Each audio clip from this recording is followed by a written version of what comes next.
Highways మన గండెకోట case సంబంధించి DIG కోయ ప్రవీణ్ చెప్పినటువంటి దానిలో ఉన్నవి మల్టిపుల్గా మనం అక్కడ అనుమానాస్పదంగా ఉన్నప్పుడు 1 by 1 మొత్తం చెక్ చేసి రూల్ అవుట్ చేసుకుంటూ పోతాం.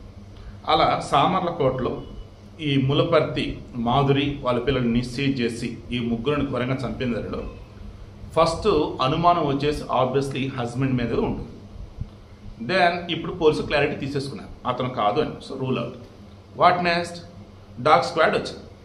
అవి వచ్చి ఈ ఇంట్లో ఫ్రంట్ డోర్ నుంచి వెళ్ళిపోయి అటు ఇటు చూస్తూ ఆ వెనక డోర్ ఏదైనా దాని నుంచి గోడ దూకి అవతలకి వెళ్ళింది.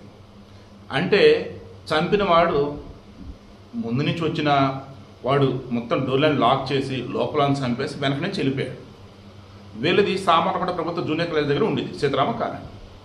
ఇప్పుడు మొత్తం క్రాస్ చెక్ చేసినప్పుడు ఆ cell phone signals like event trace చేస్తున్నప్పుడు వీళ్ళకి ఎవరు పరిచయం ఏంటని చూసినప్పుడు డేల్ సురేష్ అని చెప్పేసి ఒకడు దళిత కాలం చెందినటువంటి వ్యక్తి.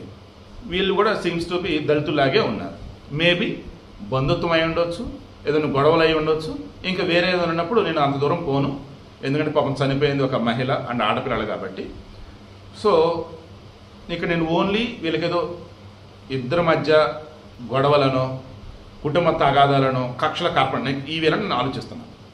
ముందుగా వాళ్ళ హస్బెండ్ కాదని అలా రూల్ అవుట్ చేశారు.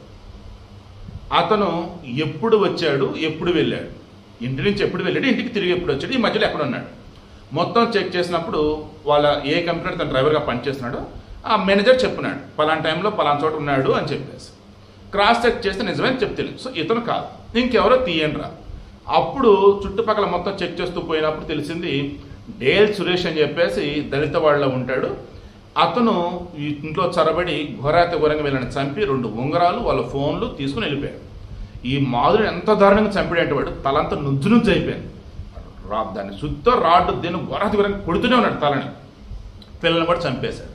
నిస్సి అలియస్ పుష్పకుమారి పెద్ద అమ్మాయి వయసు 8 సంవత్సరాలు, చిన్న అమ్మాయి వచ్చేసి జెస్సీ ఆ పిల్ల వయసు 6 సంవత్సరాలు.